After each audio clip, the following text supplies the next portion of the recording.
हम लोगों ने कल पॉलिटिकल साइंस में पढ़ा था शोषण के विरुद्ध अधिकार। तो शोषण के विरुद्ध अधिकार में दो अनुच्छेद है, एक है अनुच्छेद 23 और दूसरा है अनुच्छेद 24। तो अनुच्छेद 23 में क्या है? बलात् श्रम एवं मानव के साथ दुर्व्यवहार।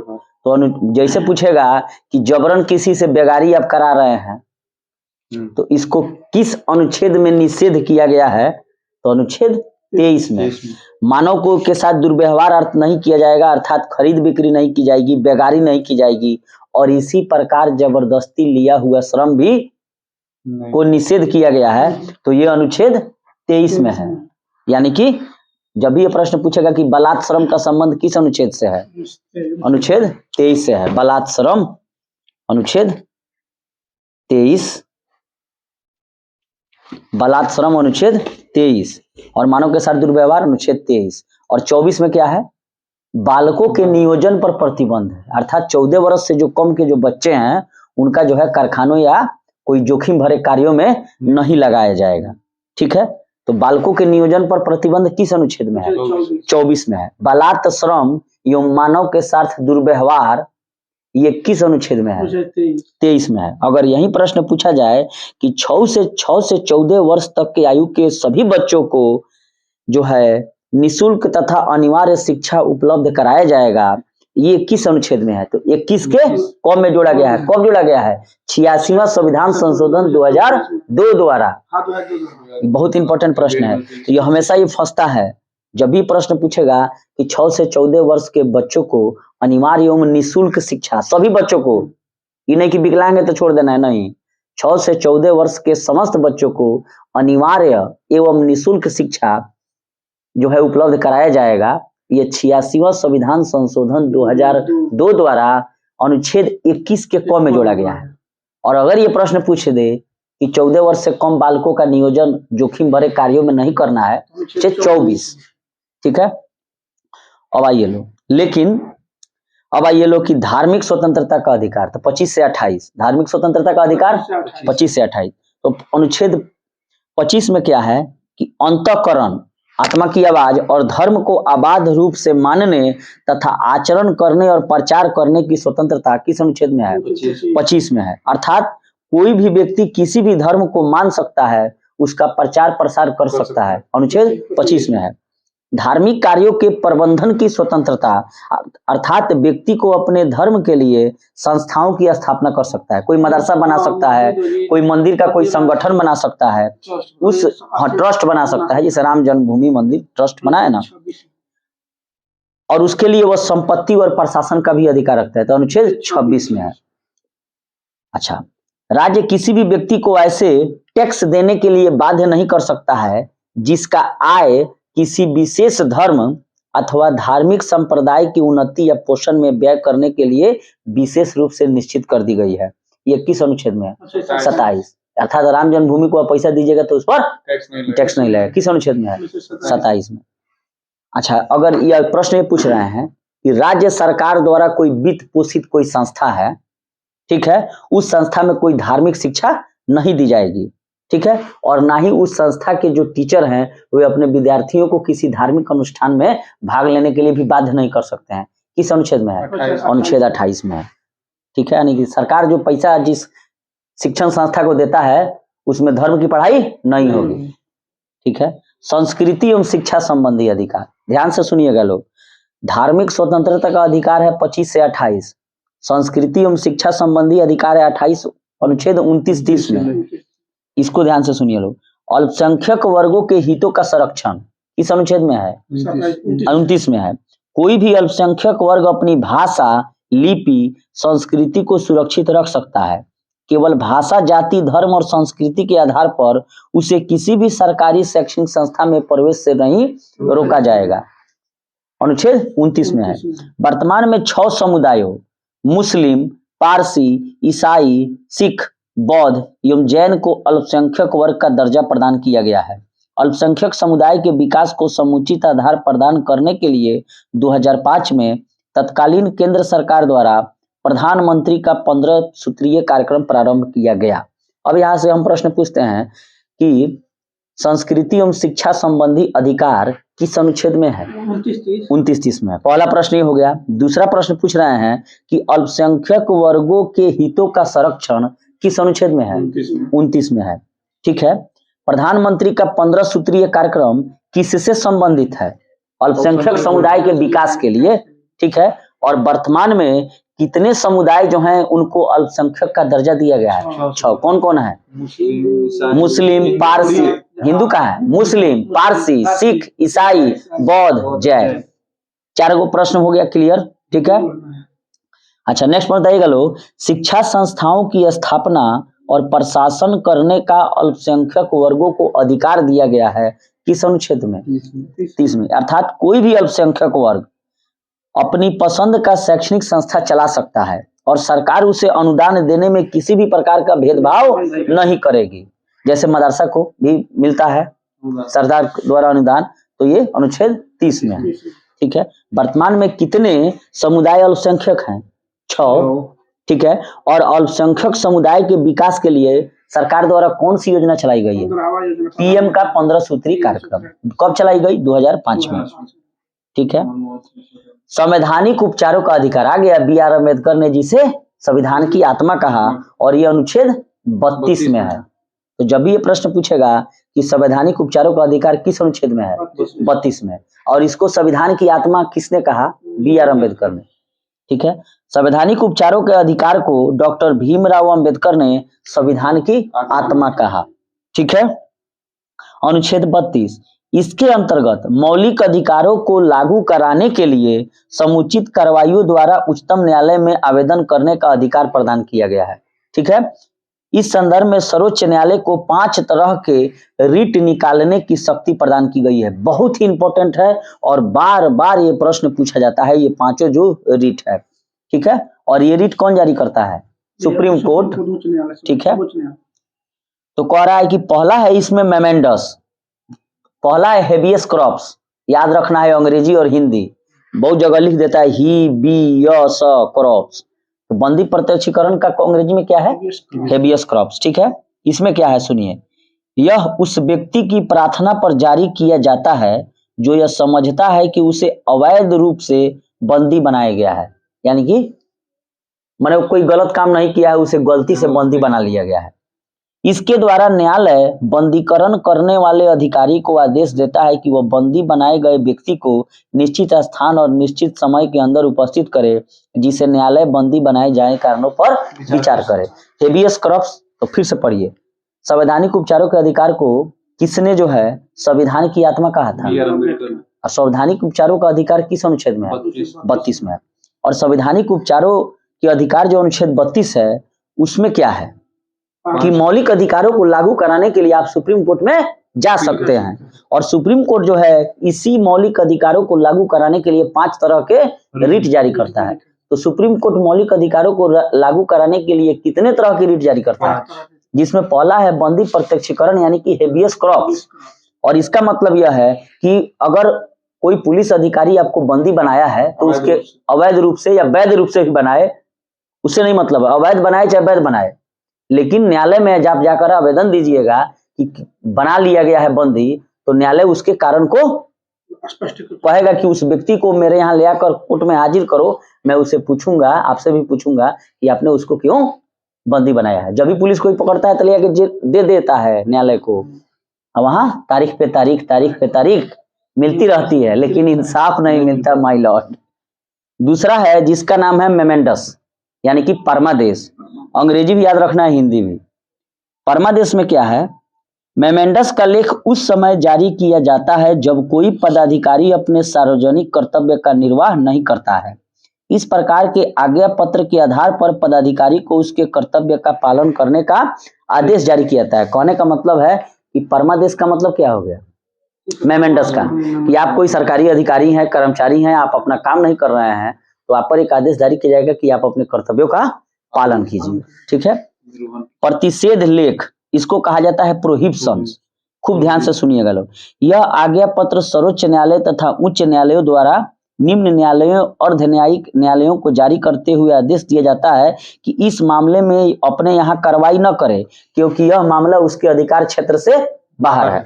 खूब ध्यान से सुनिएगा लो इसको। तीसरा जो प्रतिषेध लेख है प्रोहिबिशन, मतलब आपको हम रोक रहे हैं, आप इस काम को मत कीजिए, ये आपके बस का नहीं है, और उसको मेरे पास भेज दीजिए। ये कौन जारी करता है? सुप्रीम कोर्ट और हाई कोर्ट। किसको जारी करता है? लोअर कोर्ट को। सुप्रीम कोर्ट भी हाई कोर्ट से कह सकता है कि तुम्हारे बस का प्रोहिबिशन मतलब निषेध मेरे यहाँ भेजो। हाई कोर्ट कहेगा सिविल कोर्ट को कि मेरे यहाँ भेज दो। ठीक है, अब आते हैं चौथा पर, जिसका नाम है उत्प्रेषण, और उत्प्रेषण को कहा जाता है सेरिटोरियो। इसके द्वारा अधीनस्थ न्यायालयों को यह निर्देश दिया जाता है कि वे अपने पास लंबित मुकदमे के न्याय निर्णयन के लिए उसे वरिष्ठ न्यायालय को भेजें।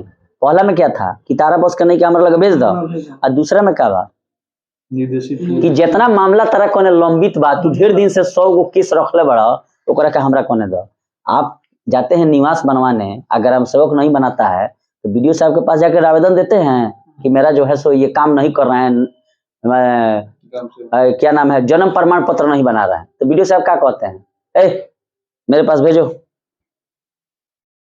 बहुत दिन से तुम अटका के रखा है, तो काम हटा के दूसरे को दे देंगे, ना तो स्वयं करने लगते हैं। तो यहाँ उत्प्रेषण का मतलब क्या है कि नीचे से ऊपर भेज देना है, आपके से के बस का नहीं है। लोग कहला कि तारा बस का ना हुई बीडीओ साहब के तो हम चल जाए, नेता लगे, मंत्री लगे चल जाए, डीएम लगे चल जाए। आ यहाँ प्रतिषेध लेख का मतलब क्या है? प्रोहिबिशन का, कि आपके बस का ये मामला नहीं है, मेरे पास भेजिए। हाँ, अधिकार क्षेत्र के बाहर।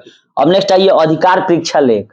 ये बहुत ही इंपॉर्टेंट है, जिसका मतलब है क्यू हाँ, जब कोई व्यक्ति ऐसे पदाधिकारी के रूप में कार्य करने लगता है जिसके रूप में कार्य करने का उसे वैधानिक रूप से अधिकार नहीं है, तो न्यायालय अधिकार परीक्षा के आदेश द्वारा उस व्यक्ति से पूछता है कि वह किस अधिकार से कार्य कर रहा है, और जब तक वह इस बात का संतोषजनक उत्तर नहीं देता वह कार्य नहीं कर सकता। इसी को कहा जाता है अस्पष्टीकरण। जैसे मान लीजिए कि आप ऑफिस में ड्यूटी करते हैं और 10 दिन से गायब हैं, तो पदाधिकारी क्या करेगा? स्पष्टीकरण निकालेगा कि किस अधिकार से आप गायब हैं, क्या आपने छुट्टी लिया है, आप अपना स्पष्टीकरण आके प्रस्तुत कीजिए। वही सेम चीज यहाँ पर है कि न्यायालय अब पूछता है कि आप जो है किस अधिकार से, मतलब आप घर पर बैठे हैं, चाहिए पावर में आपको नहीं था तो आप कैसे जारी कर दिए। क्लियर है? तो ये पांचों रीट हम लोग को याद रखना है। तो फिर से मैं पढ़ रहा हूँ कि संवैधानिक उपचारों का अधिकार किस अनुच्छेद में है? 32 में। और संवैधानिक उपचारों के अधिकार अर्थात अनुच्छेद 32 को ही किसने संविधान की आत्मा कहा? बी आर अम्बेडकर ने। ठीक है, अनुच्छेद 32 यह कहता है कि मौलिक अधिकारों को लागू कराने के लिए सुप्रीम कोर्ट जो है कितने तरह के रिट जारी कर सकता है? 5 तरह के। उसमें पहला है बंदी प्रत्यक्षीकरण, यानी कि हिबियस कॉर्पस। यह अवैध रूप से बंदी बनाए गए व्यक्ति को न्यायालय कहता है कि आप मेरे यहाँ प्रस्तुत कीजिए निर्धारित समय के अंदर, 24 घंटा के अंदर, आने जाने के समय को छोड़कर, ताकि मैं आपसे पूछ सकूं कि आपने किस पावर से इसको विचार कर सके। हाँ, सही है कि नहीं। दूसरा है परमादेश। परमादेश यानी कि मेमेंडस का मतलब है कि कोई भी पदाधिकारी जो है अपने सार्वजनिक कर्तव्य का निर्वाह नहीं कर रहा है तो न्यायालय उसको आदेश दे सकता है कि आप इसका में, जैसे मान लीजिए कि आप जमीन हमसे लड़ाई है जमीन का, कोर्ट में आप जीत गए, तो कोर्टवा देता है ऑर्डर सीओ को लिख के कि जाके इनको कब्जवारी कराइए। प्रतिषेध लेख यानी कि प्रोहिबिशन का मतलब है कि आपके अधिकार क्षेत्र के बाहर है, मेरे पास भेजिए। उत्प्रेषण का मतलब है कि नीचे से ऊपर भेज दीजिए, ढेर दिन से लंबित रखे हैं। और अधिकार परीक्षा का मतलब है कि आपका जो है पावर नहीं था फिर भी आप ऐसा क्यों कर रहे हैं। अब आइए लो नीति निर्देशक सिद्धांत में, एनएनटी में, बहुत ही इंपॉर्टेंट है, बार बार पूछा जाता है। और नीति निर्देशक जो सिद्धांत हैं यह संविधान के भाग 4 और 36 से 51 में अंकित हैं। तो जब भी पूछेगा कि नीति निर्देशक सिद्धांत संविधान के किस भाग में है? भाग 4 में, भाग 4 में, और अनुच्छेद 36 से 51 बहुत ही इंपॉर्टेंट है। और यह किस देश के संविधान से लिया गया है? आयरलैंड के संविधान से लिया गया। उसके अलावा आयरलैंड के संविधान से राष्ट्रपति के निर्वाचक मंडल की व्यवस्था भी ली गई है। ठीक है, राष्ट्रपति द्वारा राज्यसभा में सदस्यों के मनोनयन कैसे होगा इसको भी लिया है। और राज्यसभा में सदस्यों का निर्वाचन वह साउथ अफ्रीका से लिया गया है। और संविधान संशोधन भी साउथ अफ्रीका से लिया गया है। तो नीति निर्देशक सिद्धांत किस देश से लिया गया है? आयरलैंड से। और यह संविधान के भाग 4 यह अनुच्छेद 36 से 51 में है। ठीक है, और इसे न्यायालय द्वारा लागू नहीं किया जा सकता, यानी इसे कानूनी शक्ति प्राप्त नहीं है, किंतु फिर भी इस भाग में अधिकथित तत्व देश के शासन में मूलभूत है और विधि बनाने में इन तत्वों को लागू करना राज्य का कर्तव्य होगा। यानी भारतीय संविधान के अनुसार राज्य का नीति निर्देशक तत्व शासन के लिए आधारभूत है, बहुत इंपॉर्टेंट है। और इसी का पालन करने के लिए क्या लाया गया? काम का अधिकार, मनरेगा को चलाया गया, नीति सिद्धांत के अंतर्गत ही। लोगों के स्वास्थ्य की देखभाल के लिए नेशनल रूरल हेल्थ मिशन या नेशनल हेल्थ मिशन प्रोग्राम लाया गया। इसलिए ने कह रहा है कि शासन के आधारभूत है। और कह रहा है कि भारत शासन अधिनियम 1935 के अंतर्गत अनुदेश प्रपत्र को वर्ष 1950 में संविधान में राज्य के नीति निर्देशक तत्व के रूप में समाविष्ट किया गया। अच्छा, भारत के संविधान में कल्याणकारी राज्य की संकल्पना का समावेश कहाँ किया गया है? एनएनटी में ही किया गया है। एनएनटी क्या कहता है कि भारत के संविधान में कल्याणकारी राज्य की संकल्पना कहाँ माने दिखता है? नीति निर्देशक सिद्धांत में दिखता है। कल्याणकारी राज्य का उद्देश्य क्या है? सामाजिक और आर्थिक प्रजातंत्र की स्थापना करना। यानी सामाजिक और आर्थिक प्रजातंत्र की स्थापना के उद्देश्य से ही संविधान में नीति निर्देशक तत्वों को शामिल किया गया है। भारत शासन अधिनियम 1935 में अंतर्विष्ट अनुदेश प्रपत्र को भारतीय संविधान में राज्य के नीति निर्देशक तत्वों के रूप में समाविष्ट किया गया और यह प्रपत्र 1935 के अधिनियम के तहत ब्रिटिश सरकार द्वारा भारत के गवर्नर जनरल और प्रांतों के गवर्नर जनरल को जारी किया जाता था। तो जब भी ये प्रश्न पूछे कि भारत के संविधान में कल्याणकारी राज्य की संकल्पना का समावेश कहाँ दिखता है? एनएनटी में, नीति निर्देशक तत्व में। अब आइए जो 36 से 51 है, तो यहाँ देखिए अनुच्छेद 38 में क्या है कि राज्य जो है वह लोक कल्याण की अभिवृद्धि के लिए ऐसी सामाजिक व्यवस्था बनाएगा जिससे नागरिक को सामाजिक, आर्थिक एवं राजनीतिक न्याय मिल सके। अच्छा, अनुच्छेद 39 में है कि इसमें आर्थिक न्याय प्राप्त करने के सिद्धांत का उल्लेख है। पुरुष और स्त्री सभी नागरिकों को जीविका के पर्याप्त साधन प्राप्त करने का अधिकार होगा। यह किस अनुच्छेद में है? 39 के क में। समुदाय की भौतिक संपदा का स्वामित्व और नियंत्रण इस प्रकार बटा हो जिससे सामूहिक हितों का सर्वोत्तम साधन बन सके और यह खंड के अधीन उद्देश्यों की पूर्ति के लिए राज्य उत्पादन के साधनों का राष्ट्रीयकरण कर सकता है। 39 के ख में है। ठीक है। आर्थिक व्यवस्था इस प्रकार चले जिसमें धन और उत्पादन के साधन का सर्वसाधारण के अहित के लिए केंद्र न हो, यानी धन का समान वितरण किसमें है? 39। बहुत बार पूछा जाता है प्रश्न, धन का समान वितरण 39 के ग में। बहुत जगह ग नहीं लिखता है तो डायरेक्ट 39 मार देना है। अच्छा, समान कार्य के लिए समान वेतन 39 के डी में बहुत पूछा जाता है। मास्टर लोग जो है इसलिए ना लड़ता है कि पुरानका मास्टर को 50,000 है, हमको काहे 30,000 मिल रहा है।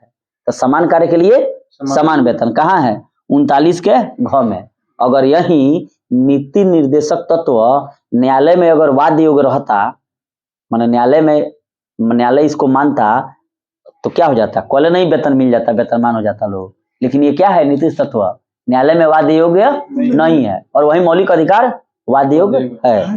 तो समान कार्य के लिए समान वेतन किस अनुच्छेद में है? 39 के डी में, घ में। और धन का समान वितरण 39 के ग में।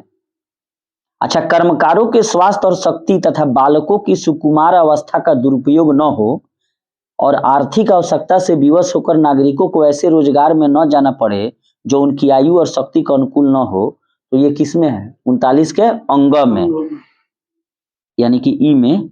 बालकों को स्वतंत्र और गरिमामय वातावरण में स्वस्थ विकास के अवसर और सुविधाएं दी जाए और बालकों तथा अल्पवयस्क व्यक्तियों को शोषण से तथा नैतिक और आर्थिक परित्याग से रक्षा की जाए। यह किस अनुच्छेद में है? 39 के च में। और इसे 42वें संविधान संशोधन द्वारा जोड़ा गया। ग्राम पंचायत का गठन अनुच्छेद 40 और कुछ दशाओं में काम और शिक्षा और लोक सहायता पाने का अधिकार अनुच्छेद 41। देखिए 15 अगस्त 1995 के प्रभाव में आया कौन? राष्ट्रीय सामाजिक कार्यक्रम, और इसमें संविधान के अनुच्छेद 41 के प्रावधानों की पूर्ति करता है और इसका उद्देश्य गरीबों को सामाजिक सहायता उपलब्ध कराना। और वर्तमान में इसमें 5 योजनाएं हैं, जैसे इंदिरा गांधी राष्ट्रीय वृद्धा पेंशन योजना, विधवा पेंशन योजना, राष्ट्रीय विकलांगता पेंशन योजना, राष्ट्रीय परिवारिक लाभ योजना, अन्नपूर्णा योजना। तो जब भी प्रश्न पूछे कि अन्नपूर्णा योजना का संबंध किस अनुच्छेद से है, 41। हाँ, जो भी पेंशन वाला कार्यक्रम है सब 41 है। काम की न्याय संगत और मनोविचित दशाओं का तथा प्रसूति सहायता का उपबंध किस अनुच्छेद में है, 42। कर्मकारों के लिए निर्वाचक मजदूरी एवं कुटीर उद्योग किस अनुच्छेद में है, यही है 43 मनरेगा। नागरिकों के लिए एक समान सिविल संहिता 44, बहुत पूछा जाता है। एक समान सिविल संहिता 44। ग्राम पंचायतों का गठन 40। समान काम समान वेतन अनुच्छेद 39 के डी और धन का समान वितरण अनुच्छेद 39 के सी। अच्छा, अनुसूचित जाति, अनुसूचित जनजाति और अन्य दुर्बल वर्गों के शिक्षा और अर्थ संबंधी हितों की अभिवृद्धि 46। पोषाहार स्तर, जीवन स्तर को ऊंचा करने तथा लोक स्वास्थ्य का सुधार करने राज्य का कर्तव्य होगा, ये किसमें है, अनुच्छेद 47। कृषि एवं पशुपालन 48, बहुत बार पूछा जाता है कि कृषि एवं पशुपालन 48 और पर्यावरण का संरक्षण, संवर्धन और वन्य एवं वन्य जीवों की रक्षा को, बहुत बढ़िया। राष्ट्रीय महत्व के स्मारकों, स्थानों और वस्तुओं का संरक्षण 49। कार्यपालिका से न्यायपालिका का पृथकीकरण अनुच्छेद 50, बहुत पूछा जाता है यह। कार्यपालिका का न्यायपालिका से पृथकीकरण 50।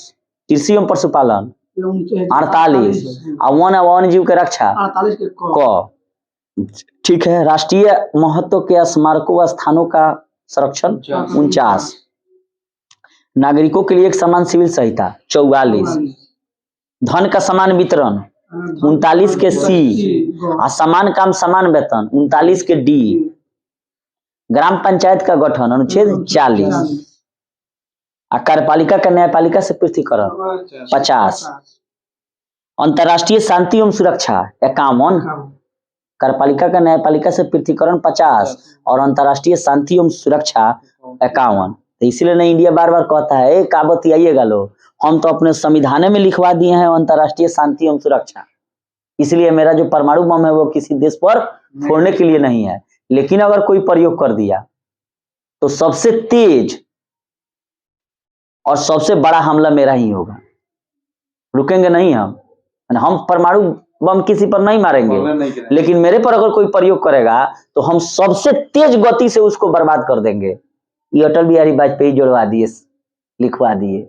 जो मैंने देखिए भारत का जो माने एटॉमिक जो स्ट्रक्चर है ना, ये पूरा एगो उसको एगो माने बुझिए कि जिस तरह मनरेगा जो योजना चलता है, एगो कानून बनाया गया है ना, उसी तरह भारत का जो परमाणु कार्यक्रम पढ़िएगा तो परमाणु कार्यक्रम ऐसे ही नहीं हुआ, उसका पूरा संसद में पूरा उस पर बहस होकर उसका पूरा एगो माने अनुच्छेद बनाया गया कि कैसे करना है। और देशों की तरह नहीं है कि ये बन गई परमाणु बम बन गए, तनी मनी कागज लिखा गई हो गए, लेकिन भारत जो है उस परमाणु बम का कार्यक्रम में शुरू से लिखा है कि हम अंतर्राष्ट्रीय शांति एवं सुरक्षा की अभिवृद्धि के लिए सहयोग करेंगे, और पूरा अपना परमाणु कार्यक्रम में लिखा है। तो सब चीज लिखा था कि शांति एवं अस्तित्व के लिए अपना परमाणु बम हम बनाए हैं, नए नए खोज के लिए।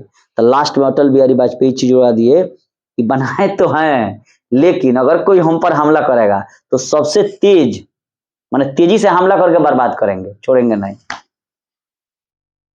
इसीलिए इंडिया कहता है कि हमको काहे नहीं आप लोग और न्यूक्लियर सप्लायर ग्रुप में काहे नहीं शामिल करते हैं लोग, जिसमें 45 को शायद देश है, शामिल करिए लो। हम तो खुदे अपने पढ़ लीजिए लो स्ट्रक्चर है, नाटो में न्यूक्लियर सप्लायर ग्रुप दूसरा है।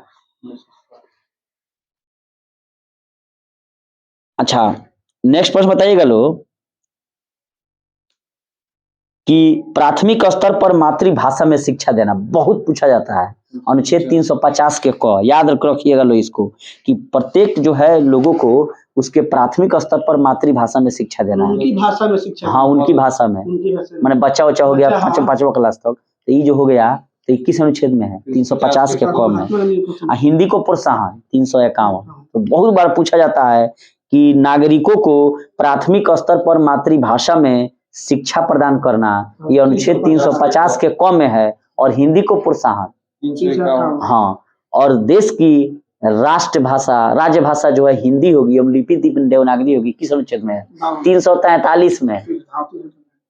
अच्छा, एक नेक्स्ट प्रश्न बताइएगा लोग, बहुत बार पूछा गया है कि राज्य का नीति निर्देशक तत्व एक ऐसा चेक है जो बैंक की सुविधा अनुसार अदा की जाएगी। यह किसका कथन है? केटी शाह का। और एक और चेक से संबंधित प्रश्न हिस्ट्री में जो है पूछा गया है, कहा गया है, ठीक है, कि जिसका बैंक जो है क्या होने वाला है? नष्ट होने वाला है।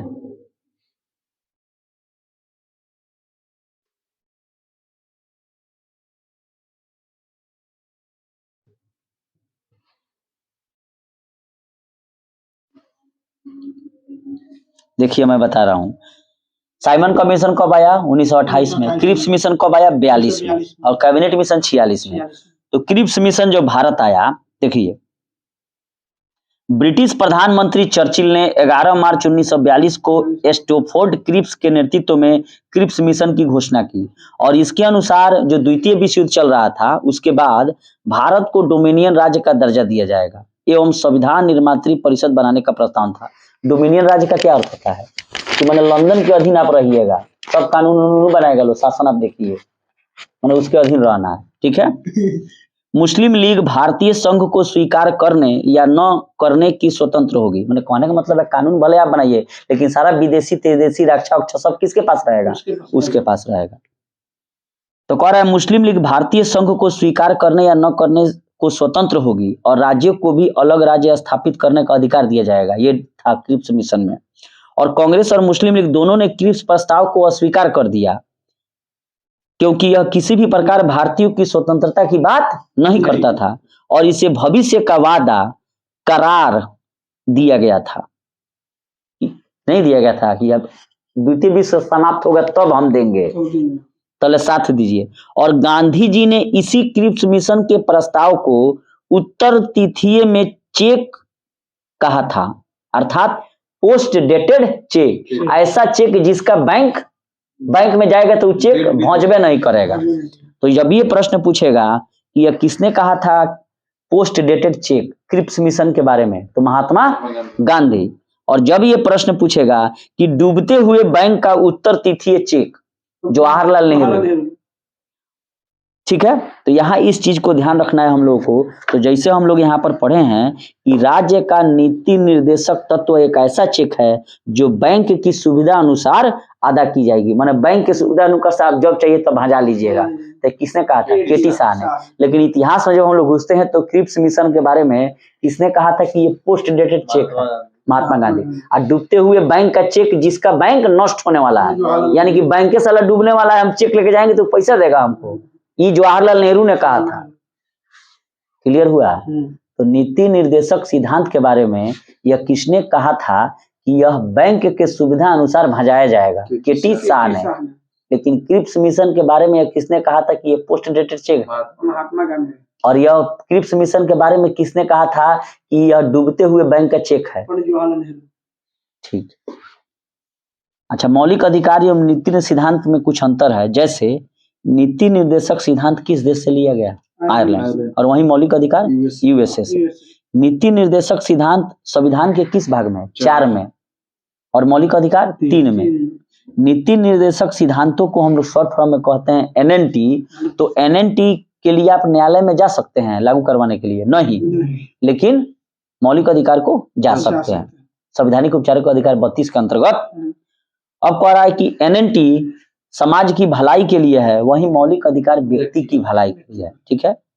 एनएनटी के पीछे राजनीतिक मान्यता है लेकिन मौलिक अधिकार के पीछे कानूनी मान्यता है। एनएनटी सरकार के अधिकारों को बढ़ाता है, ठीक है, जबकि मौलिक अधिकार सरकार के महत्व को घटाता है। ना लोग पहले हमको बोलने का पावर है, हम किसी को गाली दे देंगे। बोलने की स्वतंत्रता अनुच्छेद 19 के ए में है और प्रेस की स्वतंत्रता भी 19 के ए में है। अच्छा, एनएनटी के बारे में, यह राज्य सरकार द्वारा लागू करने के बाद ही नागरिक को प्राप्त होता है। यानी कि समान काम समान वेतन सिद्धांत सरकार चाहेगा तो मिलेगा, नहीं तो नहीं मिलेगा, जो 39 के डी में है। लेकिन कानूनी अधिकार जो है यह नागरिकों को स्वतः मिल जाता है क्योंकि संविधान में इसको लिखा हुआ है कि मिलेगा। अब आइए मौलिक कर्तव्य के बारे में, बहुत ही इंपॉर्टेंट है, ध्यान से सुनिएगा लोग। बार बार यह प्रश्न पूछा जाता है कि मौलिक कर्तव्य संविधान के किस भाग में है। 4 के क में और अनुच्छेद 51 के क में है। तो जब अनुच्छेद पूछेगा तो क बोला जाएगा 51 के क, अब भाग पूछा जाएगा तो 4 के क। अब ध्यान से सुनिएगा लोग, इसे रूस के संविधान से लिया गया है और 42वें संविधान संशोधन 1976 के द्वारा मौलिक कर्तव्य को सरदार स्वर्ण सिंह समिति के रिपोर्ट के आधार पर शामिल किया गया। तो बार बार यह प्रश्न पूछा जाता है कि मौलिक कर्तव्यों को किस समिति की अनुशंसा के आधार पर जोड़ा गया? सरदार स्वर्ण सिंह मौलिक कर्तव्य को, और कब जोड़ा गया? तो 42वें संविधान संशोधन 76 में। किस देश से लिया गया है मौलिक कर्तव्य? रूस से लिया गया। और संविधान के किस भाग में है मौलिक कर्तव्य? भाग 4 के क में है और अनुच्छेद 51 के क में। ठीक है, मौलिक कर्तव्यों की संख्या वर्तमान में कितनी है? 11। पहले 10 थी, एगो जोड़ दिया गया है वहीं 21 के क वाला कि 6 से 14 वर्ष के बच्चों को अनिवार्य एवं निःशुल्क शिक्षा दी जाएगी। और यह प्रत्येक गार्जियन से लेकर सरकार का भी दायित्व है कि सबको शिक्षा का अधिकार मिले। और इसको कब जोड़ा गया? 2002 में 86वां संविधान संशोधन। तो बार बार जब हम लोग हल करते हैं प्रश्नों को तो इसी मौलिक अधिकार जो जिनकी मौलिक कर्तव्य जिनकी संख्या भी 11 है, इसी में से 4 गो ऑप्शन दे देता है, उसी में घुमा देता है। तो इस सब 11 को हम लोगों को याद करना पड़ेगा। तो पहला मौलिक कर्तव्य है कि प्रत्येक नागरिक का यह कर्तव्य होगा कि वह संविधान का पालन करे, उसके आदर्शों, संस्थाओं यानी कि सरकारी ऑफिस का, तब न जाइएगा बैंक में तो लिखा रहता है दुर्व्यवहार करने पर 3 वर्ष की कठोर सजा दी जाएगी। राष्ट्र ध्वज और राष्ट्रगान का आदर करें। आज 26 जनवरी है गणतंत्र दिवस, तो आपसे मेरा प्रश्न है कि तिरंगा झंडा को भारत में भारतीय राष्ट्रीय कांग्रेस ने कब फहराया था? 1929 में लाहौर अधिवेशन। किसने फरमाया था? कहाँ, किस नदी किनारे फहराया था? रावी नदी के किनारे, रात्रि को 12 बजे। ठीक है, बढ़िया, बार बार प्रश्न पूछा जाता है यार। तो पहला मौलिक कर्तव्य है कि प्रत्येक नागरिक का यह कर्तव्य होगा कि वह संविधान का पालन करे, उसके आदर्शों, संस्थाओं, राष्ट्रध्वज और राष्ट्रगान। राष्ट्रगान बताइए कौन है राष्ट्रगान? जन गण मन। किसने लिखा है? ठीक है, और उसका अंग्रेजी अनुवाद भी उन्होंने ही किया है, मॉर्निंग सॉन्ग ऑफ इंडिया के नाम से। अच्छा, राष्ट्रध्वज का डिजाइन किसने बनाया है? पिंगाली वेंकैया। ठीक है, बहुत अच्छा बात है। स्वतंत्रता, दूसरा है मौलिक कर्तव्य, स्वतंत्रता के लिए हमारे राष्ट्रीय आंदोलन को, किसको कह रहा है? नेशनल मूवमेंट को प्रेरित करने वाले उच्च आदर्शों को हृदय में संजोए रखे और उसका पालन करे। ठीक है, जैसे भारत छोड़ो आंदोलन हुआ, सविनय योगी आंदोलन हुआ। भारत की प्रभुता, एकता और अखंडता की रक्षा करे और उसे अक्षुण्य बनाए रखे। देश की रक्षा करे, यानी कि कहीं भी अगर जरूरत पड़ा देखिए कि कोई आतंकवादी है तो आपको उसमें माने जरूर रखना है ध्यान कि भाई देश रहेगा तभी हम रहेंगे, नहीं तो फिर गुलाम हो जाएंगे। भारत के सभी लोगों में समरसता और समान भारतीत्व की भावना का निर्माण करें। हमारी सामाजिक संस्कृति की गौरवशाली परंपरा का महत्व समझें और उसका परिरक्षण करें। प्राकृतिक पर्यावरण की रक्षा करें और उसका संवर्धन करें। इना की चलता नहीं, घास जामल बा मुड़िए काट देता नहीं, पर्यावरण के रक्षा करना है। वैज्ञानिक दृष्टिकोण, खूब ध्यान देना है, बार बार यही पूछता है ऑप्शन में। वैज्ञानिक दृष्टिकोण और ज्ञानार्जन की भावना का विकास करें। सार्वजनिक संपत्ति को सुरक्षित, तभी ना लिखता है रेलवे हमारी संपत्ति है, सार्वजनिक संपत्ति लिखता है लेकिन उसका रक्षा करना है। व्यक्तिगत एवं सामूहिक गतिविधियों के सभी क्षेत्र में उत्कर्ष की ओर बढ़ने का सतत प्रयास करें। माता पिता या संरक्षक द्वारा, इस कौन कौन कह रहा है? माता पिता एवं संरक्षक द्वारा जो है 6 से 14 वर्ष के बच्चों हेतु प्राथमिक शिक्षा प्रदान करना। 86वां संविधान संशोधन 2002। तो हो गया। फिर से मैं पूछ रहा हूँ कि मौलिक कर्तव्य को किस समिति की सिफारिश पर 42वें संविधान संशोधन 1976 में जोड़ा गया? सरदार स्वर्ण सिंह समिति। किस देश के संविधान से लिया गया है? रूस से। नेक्स्ट प्रश्न है कि किस भाग में है मौलिक कर्तव्य? भाग 4 के क में और अनुच्छेद 51 के क में। अभी मौलिक कर्तव्यों की संख्या कितनी है? 11 है। 11वां कौन है? कि माता पिता या संरक्षक जो है, गार्जियन, 6 से 14 साल के बच्चों को अनिवार्य शिक्षा, अनिवार्य एवं मुफ्त शिक्षा। प्रदान करना है। प्राथमिक शिक्षा, ध्यान देना है, यहाँ प्राथमिक शिक्षा कह रहा है, हायर एजुकेशन नहीं कर रहा है। 6 से 14 साल तक बस हाँ, प्राथमिक शिक्षा ही आपको प्रदान करना है। बहुत जगह लिख देगा, यहाँ पर चेंज कर देगा ऑप्शन में कि 6 से जो है 14 वर्ष के बच्चों को हायर मतलब कुछ लिख दे ऐसा सब, तो प्राथमिक शिक्षा। 66 ठीक है। अब आइए संघीय कार्यपालिका में, भारतीय संघ की कार्यपालिका शक्ति राष्ट्रपति में निहित है, यह अनुच्छेद 53 में है। ध्यान से सुनते जाइए।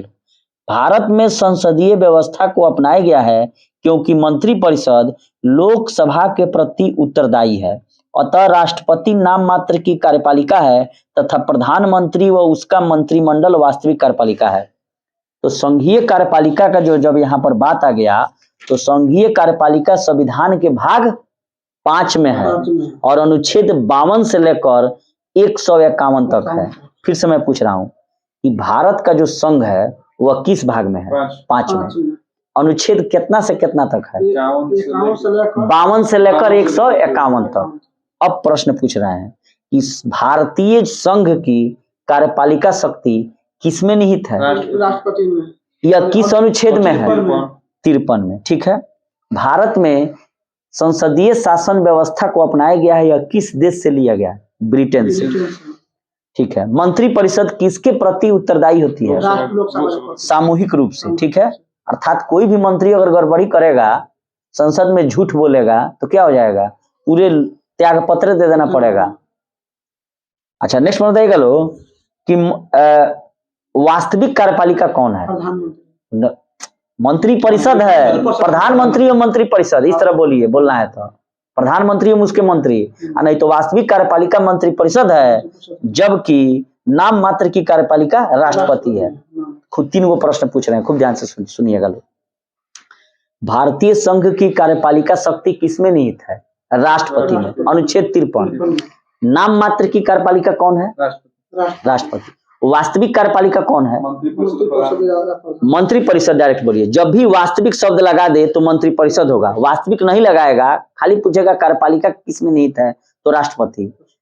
कार्यपालिका शक्ति किसमें है? तो राष्ट्रपति में। जब लगा देगा कि वास्तविक कार्यपालिका कौन है, तो मंत्रिपरिषद है, क्योंकि राष्ट्रपति के निर्देश पर वह कार्य करती है। फिर से प्रश्न बताइएगा लोग कि भारत में संसदीय व्यवस्था को अपनाया गया है क्योंकि मंत्रिपरिषद किसके प्रति उत्तरदायी है? लोकसभा के। और भारतीय संघ की कार्यपालिका शक्ति राष्ट्रपति में निहित है, किस अनुच्छेद में है? 53। ठीक है। अब आइए लो राष्ट्रपति के बारे में। राष्ट्रपति देश का संवैधानिक प्रधान होता है। राष्ट्रपति भारत का प्रथम नागरिक कहलाता है। राष्ट्रपति पद की योग्यता अनुच्छेद 58 के अनुसार कोई व्यक्ति राष्ट्रपति होने योग्य तब होगा जब वह भारत का नागरिक हो। अमेरिका का आदमी आकर राष्ट्रपति नहीं बन सकता है। 35 वर्ष की आयु पूरी कर चुका हो, लोकसभा का सदस्य निर्वाचित किए जाने योग्य हो, चुनाव के समय लाभ का पद धारण न करता हो। यदि व्यक्ति राष्ट्रपति या उपराष्ट्रपति पद पर हो या संघ अथवा किसी राज्य की मंत्रिपरिषद का सदस्य हो तो वह लाभ का पद नहीं माना जाएगा। अब आपसे प्रश्न पूछ रहे हैं कि देश का संवैधानिक प्रधान कौन होता है? राष्ट्रपति। भारत का प्रथम नागरिक कौन कहलाता है? राष्ट्रपति। राष्ट्रपति पद की योग्यता संविधान के किस अनुच्छेद में है? 58 में। राष्ट्रपति पद की क्या योग्यता है, आप बताइए? भारत का नागरिक होना, ठीक है, 35 वर्ष से अधिक उम्र होना, 35 वर्ष की उम्र पूरा कर लेना, यानी कि यहाँ पर न्यूनतम उम्र की ही चर्चा, अधिकतम की नहीं है। 35 साल। हाँ ठीक, आगे बताइए। और लोकसभा के सदस्य निर्वाचित किए जाने योग्य हैं। हाँ, और फिर से लाभ के पद पे नहीं है। हाँ, माने अगर कोई आने का मतलब है कि वह अगर पहले से राष्ट्रपति है, उपराष्ट्रपति है या संघ के अंतर्गत किसी मंत्री परिषद का सदस्य है तो लाभ का पद नहीं माना जाएगा। यानी कि सरकारी आदमी को ही बस रोका गया है, नेता को कोई भी नेता बन सकता है। फिर से मैं प्रश्न पूछ रहा हूँ, देश का संवैधानिक प्रधान? राष्ट्रपति। बिल्कुल सही है। भारत का प्रथम नागरिक? राष्ट्रपति। भारतीय संघ की कार्यपालिका शक्ति? राष्ट्रपति। अच्छा, नाम मात्र की कार्यपालिका किसमें निहित है? राष्ट्रपति। वास्तविक कार्यपालिका? मंत्रिपरिषद। और राष्ट्रपति पद की योग्यता संविधान के किस अनुच्छेद में है? 58 में। पद की योग्यता मैंने पूछा है, राष्ट्रपति केवल नहीं पूछा है कि राष्ट्रपति का उल्लेख कहाँ है, तो 52 में। राष्ट्रपति पद की योग्यता अनुच्छेद 58, जिसमें है पहल 4 ऑप्शन बोल रहे हैं कि राष्ट्रपति पद की योग्यता में निम्न में से कौन सा सही नहीं है। पहला ऑप्शन है कि वह भारत का नागरिक होना चाहिए, दूसरा ऑप्शन है कि वो 35 वर्ष की आयु पूरा कर लेना चाहिए। तीसरा, संसद का सदस्य होना चाहिए, चुने जाने योग्य हो संसद का सदस्य। और चौथा है, चुनाव के समय लाभ का पद धारण नहीं करना चाहिए। संसद का सदस्य का मतलब क्या है? यहाँ कह रहा है कि लोकसभा का सदस्य निर्वाचित किए जाने योग्य होना चाहिए। अच्छा ठीक है, राष्ट्रपति के निर्वाचक मंडल, अनुच्छेद 54। तो राष्ट्रपति का निर्वाचक मंडल किस देश के संविधान से लिया गया है? आयरलैंड आ गया। राष्ट्रपति का जो निर्वाचक मंडल है इसको किस देश के संविधान से लिया गया और किस अनुच्छेद में है? 54 में। इसका एक थ्योरी है, देखिए, पकानी कोका द्वियोदशम। क्या है? पकानी कोका द्वियोदशम। ये राष्ट्रपति का ट्रिक है, थोड़ा देर में हम बताएंगे आप लोगों को कि सारा अनुच्छेद राष्ट्रपति का बैठ जाएगा पकानी कोका द्वियोदशम में। तो राष्ट्रपति के निर्वाचन के लिए निर्वाचक मंडल आयरलैंड के संविधान से लिया गया है और यह अनुच्छेद 54 में है। इसमें राज्यसभा, खूब ध्यान से सुनिएगा लोग, लोकसभा और राज्यों की विधानसभाओं के निर्वाचित सदस्य रहते हैं। कौन सदस्य होंगे? लोकसभा, राज्यसभा और विधानसभाओं के निर्वाचित सदस्य। नवीनतम व्यवस्था के अनुसार पुडुचेरी विधानसभा और दिल्ली की विधानसभा के निर्वाचित सदस्यों को भी सम्मिलित किया गया है। अब हम खूब ध्यान से सुनिएगा लोग। कहने का मतलब है कि राष्ट्रपति का जो निर्वाचक मंडल होता है यह आयरलैंड के संविधान से लिया गया है और यह अनुच्छेद 54 में है। यहाँ कह रहा है कि राष्ट्रपति के चुनाव में जो लोग भाग लेंगे तो लोकसभा, राज्यसभा और विधानसभा के निर्वाचित अर्थात चुने गए, मनोनीत किए गए व्यक्ति इसमें भाग नहीं लेंगे। क्लियर हो गया? और नवीनतम व्यवस्था के अनुसार दिल्ली एवं पुडुचेरी के विधानसभा के निर्वाचित सदस्य, यही प्रश्न बार बार पूछता है। सिंपल लिख देगा कि राज्यसभा, लोकसभा और राज्य विधानसभाओं के सदस्य भाग लेते हैं, गलती हो जाएगा, निर्वाचित सदस्य भाग लेते हैं। राष्ट्रपति पद के उम्मीदवार के लिए निर्वाचक मंडल के 50 सदस्य प्रस्तावक और 50 सदस्य अनुमोदक होना चाहिए। और यही अगर उपराष्ट्रपति की हम लोग बात करेंगे, ठीक है, एक सेकेंड, उपराष्ट्रपति में, अच्छा रहने दीजिए अभी। तो कह रहा है राष्ट्रपति पद के उम्मीदवार के लिए निर्वाचक मंडल में कितने सदस्य प्रस्तावक होने चाहिए? अनुमोदक, यानी 50 सदस्य साइन करेगा कि हम जो है प्रस्ताव दे रहे हैं, अब 50 गौरी सदस्य उसको अनुमोदित कर देगा। एक ही व्यक्ति जितनी बार चाहे राष्ट्रपति बन सकता है, ठीक है। राष्ट्रपति का निर्वाचन समानुपातिक प्रतिनिधित्व प्रणाली और एकल संक्रमणीय मत पद्धति के द्वारा होता है, यह अनुच्छेद 55 में है। राष्ट्रपति के निर्वाचन से संबंधित विवादों का निपटारा सुप्रीम कोर्ट जो है करता है। कौन करता है? बहुत बार यह प्रश्न पूछा गया है। और निर्वाचन अवैध घोषित होने पर उसके द्वारा किए गए कार्य अवैध नहीं होंगे, ठीक है। किसके द्वारा किए गए कार्य? माने राष्ट्रपति चुना गए हैं, अतल कोर्ट में, सुप्रीम कोर्ट में मामला चल रहा है कि माने चुनाव से संबंधित कि हमारा चुनाव सही है कि नहीं, तब तक जितना साइन किया हुआ रहेगा काम पर वो काम सही माना जाएगा। राष्ट्रपति अपने पद ग्रहण की तिथि से 5 वर्ष की अवधि तक पद धारण करेगा और अपने पद की समाप्ति के बाद भी वह तब तक अपने पद पर बना रहेगा जब तक कि उसका उत्तराधिकारी पद ग्रहण नहीं कर ले। यह है अनुच्छेद 56 में। पद धारण करने से पूर्व राष्ट्रपति को एक निर्धारित प्रपत्र पर भारत के मुख्य न्यायाधीश अथवा उसकी अनुपस्थिति में उच्चतम न्यायालय के वरिष्ठतम न्यायाधीश के समक्ष शपथ लेनी पड़ती है। यानी कि भारत का राष्ट्रपति किसके को शपथ कौन दिलाएगा? सुप्रीम कोर्ट का chief, CJI, chief justice of India. अगर वो नहीं है तो कोई सीनियर जज सुप्रीम कोर्ट का। अनुच्छेद 77 के 1 के अनुसार भारत की समस्त कार्यपालिका कार्रवाई राष्ट्रपति के नाम से हुई कही जाएगी और अनुच्छेद 77 के 3 के अनुसार राष्ट्रपति भारत सरकार का कार्य अधिक सुविधा पूर्वक किए जाने के लिए और मंत्रियों में उक्त कार्य के आवंटन के लिए नियम बनाएगा। अब यहाँ से हम लोग आगे बढ़ते हैं। फिर से मैं पूछ रहा हूँ कि भारतीय संघ की कार्यपालिका शक्ति किसमें निहित है? राष्ट्रपति में, अनुच्छेद 53 के अनुसार, ठीक है।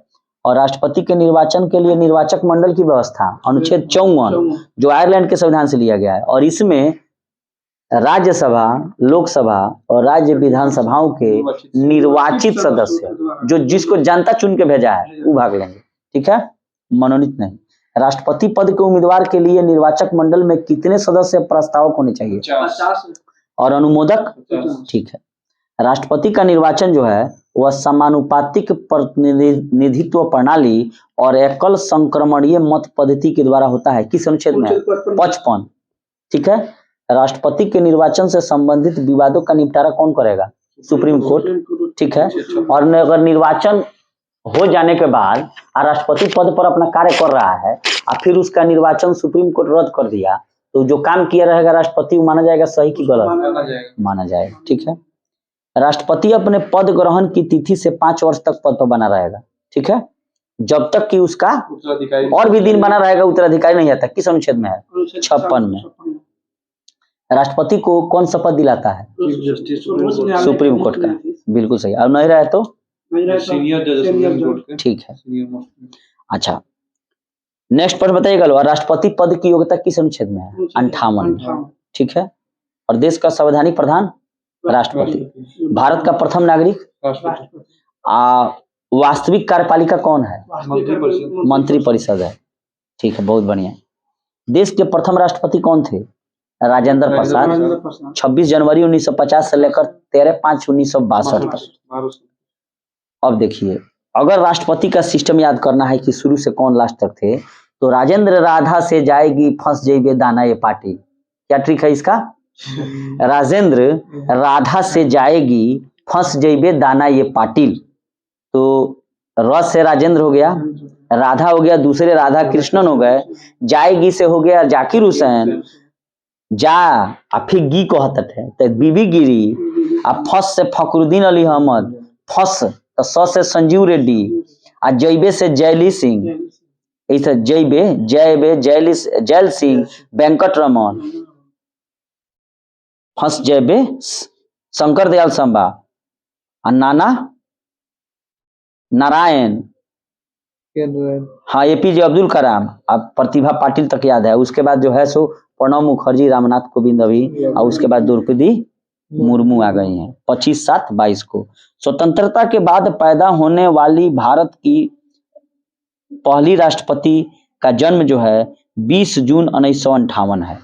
माने जो ये राष्ट्रपति है द्रौपदी मुर्मू, ये स्वतंत्रता के बाद पैदा हुई हैं। बाकी जितने भी अभी तक लोग राष्ट्रपति बने हैं, ये भारत के स्वतंत्रता के पूर्व इनका जन्म हुआ है। ठीक है, तो ये भी प्रश्न इंपॉर्टेंट है।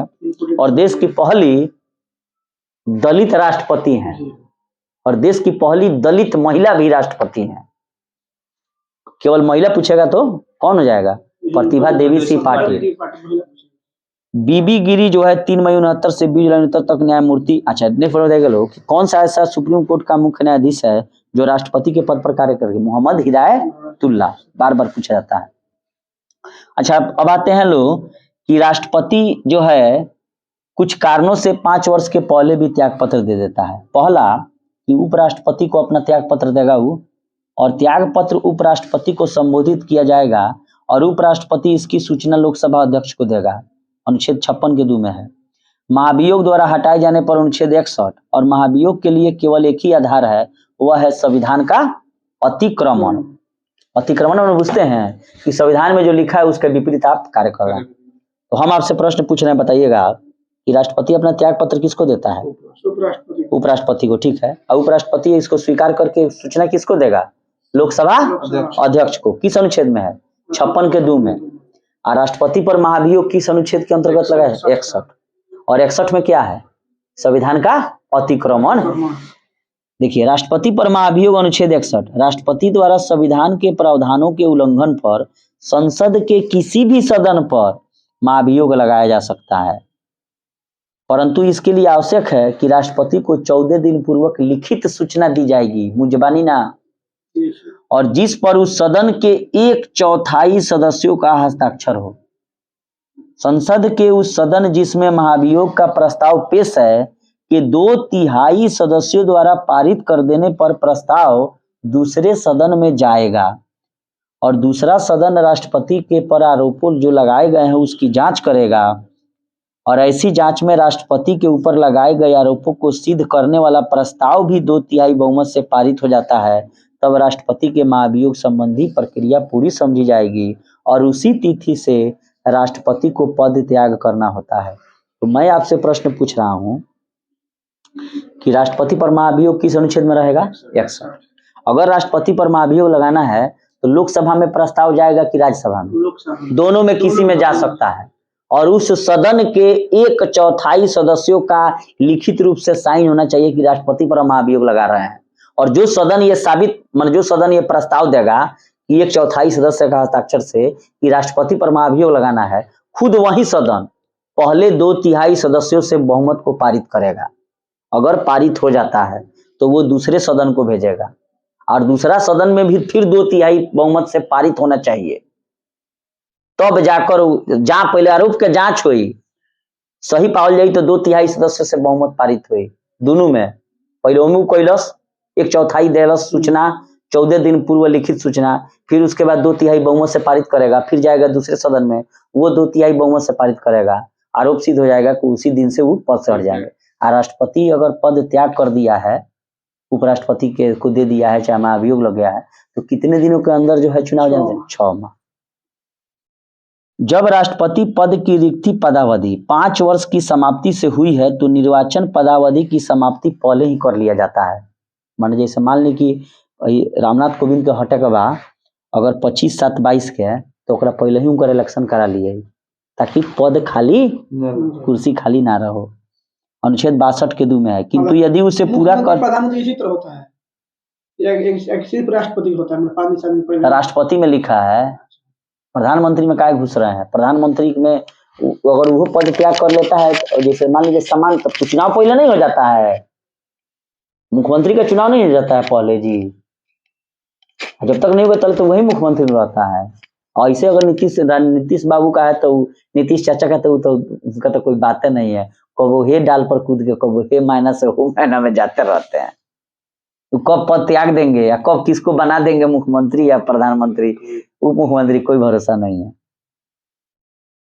किंतु यदि उसे पूरा करने में कोई विलंब हो जाता है तो राज अंतराल न होने पाए, इसलिए यह उपबंध है कि राष्ट्रपति अपने पद की अवधि समाप्त हो जाने पर भी अपने पद पर बना रहेगा जब तक उसका उत्तराधिकारी पद धारण नहीं कर सकता है। 56 के ग में है।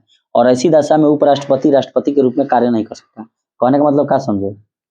जैसे मान लीजिए कि 25/7/22 के चुनल गई द्रौपदी मुर्मू देश के राष्ट्रपति, और मान ली 27 में इनका चुनाव होता, एक बात करते हैं, चाहे 26 में अगर लेट हो जाता चुनाव में तो ये अपना पद से ना हटी हैं, पदे पर रहेंगे, इना कि उपराष्ट्रपति जाके बढ़ जाए ना।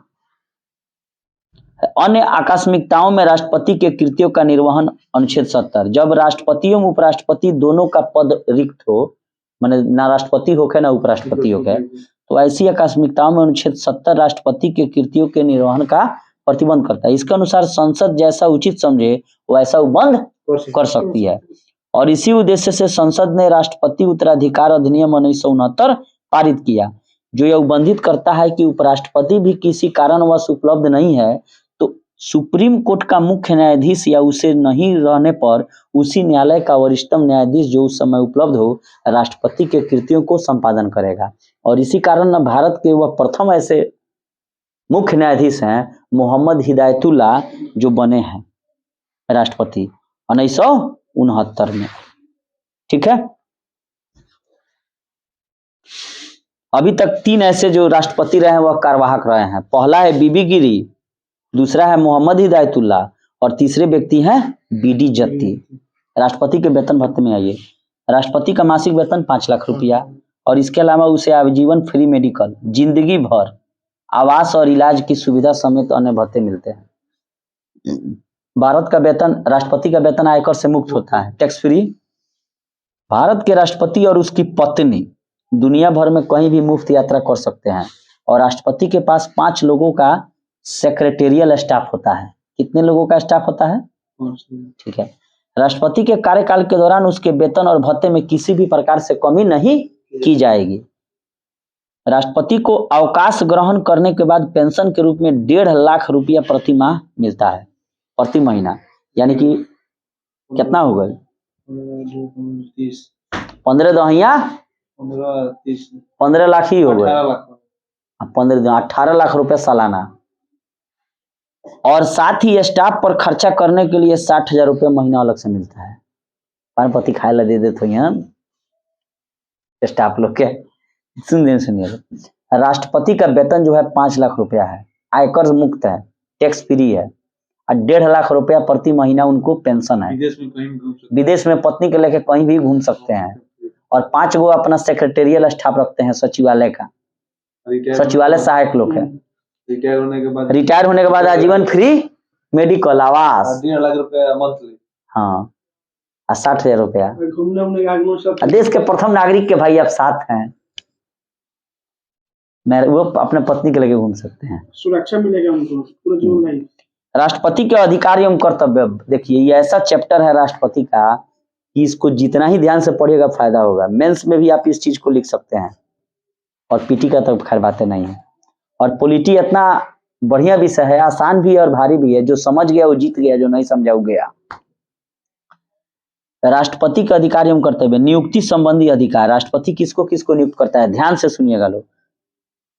भारत का प्रधानमंत्री नियुक्त होता है कि मनोनीत होता है? नियुक्त होता है।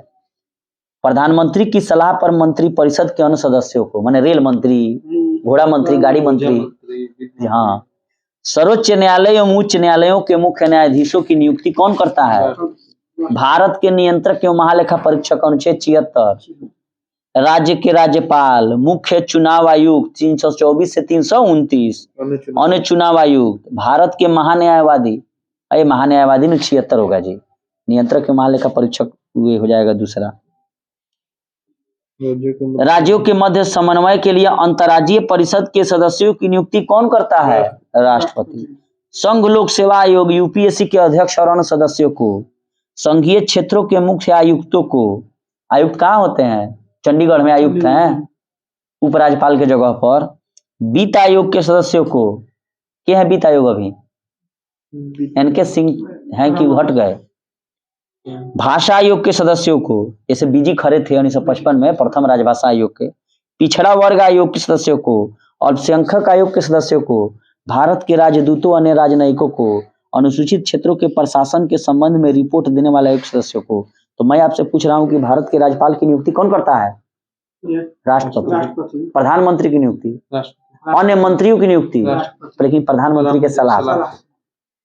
सुप्रीम कोर्ट के चीफ जस्टिस का, अन्य जस्टिसों को राष्ट्रपति। ठीक है।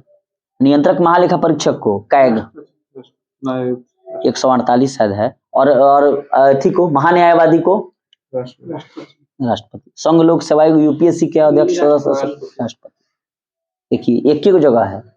ये जो राज्य लोक सेवा आयोग के जो अध्यक्ष सदस्य होते हैं उनकी नियुक्ति का पावर राज्यपाल को है, लेकिन हटाने का पावर नहीं है। विधायी शक्ति में आइए, ये किस प्रकार का शक्ति था? नियुक्ति संबंधी। अब कानून वाला में आइए।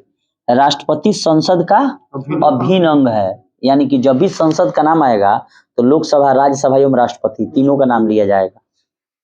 और इसे निम्न विधायी शक्तियां प्राप्त है। पहला, संसद के सत्र को आहूत करने, सत्रावसान यानी कि प्रोपगेशन करने, और लोकसभा को भंग करने संबंधी अधिकार। तो जब भी ये प्रश्न पूछा जाएगा कि लोकसभा को कौन भंग कर सकता है? विधानसभा को राज्यपाल। संसद के एक सदन में या एक साथ सम्मिलित रूप से दोनों सदनों में अभिभाषण करने की शक्ति।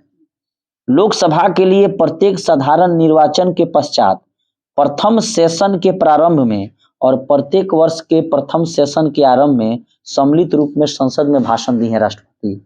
संसद द्वारा पारित विधेयक को राष्ट्रपति के अनुमोदन के बाद ही कानून बनता है। उसी तरह राज्य विधानमंडल के द्वारा पारित कानून राज्यपाल के हस्ताक्षर के बाद ही कानून बनेगा। संसद में निम्न विधेयक को पेश करने के लिए राष्ट्रपति की पूर्व अनुमति लेनी पड़ती है। पहला, नए राज्यों का निर्माण करना हो या वर्तमान राज्य का नाम, क्षेत्र और सीमा में परिवर्तन करना हो। धन विधेयक 110, जब भी धन विधेयक पेश करना होगा मोदी साहब को तो महामहिम द्रौपदी मुर्मू के पास लेकर जाएंगे कि ये 110 वाला है, इसको थोड़ा साइन कीजिए तभी प्रस्तुत होगा। बिना ऑर्डर का राष्ट्रपति का प्रस्तुत नहीं होगा। और धन विधेयक है कि नहीं इसका निर्णय कौन लेगा? लोकसभा अध्यक्ष। संचित निधि में व्यय करने वाले विधेयक, अनुच्छेद 117 के 3, ऐसे टैक्स जिसमें राज्य हित जुड़े हैं प्रभाव डालने वाले विधेयक। राज्यों के बीच व्यापार वाणिज्य और समागम पर निर्बंधन करने वाले विधेयक 304। यदि किसी साधारण विधेयक पर दोनों सदनों में कोई असहमति हो तो उसे सुलझाने के लिए राष्ट्रपति दोनों सदनों की संयुक्त बैठक बुलाएगा। तो संयुक्त बैठक कौन बुलाता है? किस अनुच्छेद के तहत? 108। और संयुक्त बैठक की अध्यक्षता कौन करता है? लोकसभा अध्यक्ष। बार बार ये प्रश्न फंसता है कि संयुक्त बैठक का प्रावधान किस अनुच्छेद में है? 108 में। बुलाएगा कौन संयुक्त बैठक को? कौन? संयुक्त बैठक का मतलब क्या है? लोकसभा राज्यसभा दोनों को एक जगह बुलाएगा राष्ट्रपति, और उस बैठक की अध्यक्षता कौन करेगा? लोकसभा अध्यक्ष। और उसके बगले में राष्ट्रपति बैठेंगे। लोकसभा अध्यक्ष का पावर कम नहीं है, वो भारत के किसी भी नागरिक को कह देगा संसद में आकर उपस्थित हो जाइए, चाहे वो कितना ही बड़ा क्यों ना हो।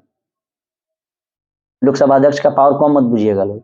भारत के कह रहे हैं ना, भारत के किसी भी व्यक्ति को कहेगा कि आके लोकसभा में खड़ा होकर आपको जवाब देना है कि आपने माने क्या जवाब देना है, कोई मैटर होगा, किसी भी व्यक्ति को कह सकता है। बहुत बड़ा पावर होता है लोकसभा अध्यक्ष को, मजाक नहीं बुझिएगा लोग। कि ना कि सबसे बड़ा प्रधानमंत्री बड़ा ना, यहाँ क्या किया गया है? शक्ति के विकेंद्रीकरण के सिद्धांत को अपनाया गया, पावर को डिस्ट्रीब्यूट कर दिया गया। किसी अनुदान की मांग राष्ट्रपति के सिफारिश पर ही की जाएगी, अन्यथा नहीं। किस अनुच्छेद में है? 113 में। कोई भी अगर आपको अनुदान चाहिए तो उसके लिए क्या कहाँ जाना होगा? सबसे पहले राष्ट्रपति के पास। संसद सदस्यों के मनोनयन का अधिकार आ गया। राज्यसभा के सदस्यों के मनोनयन का अधिकार किस संविधान से लिया गया है?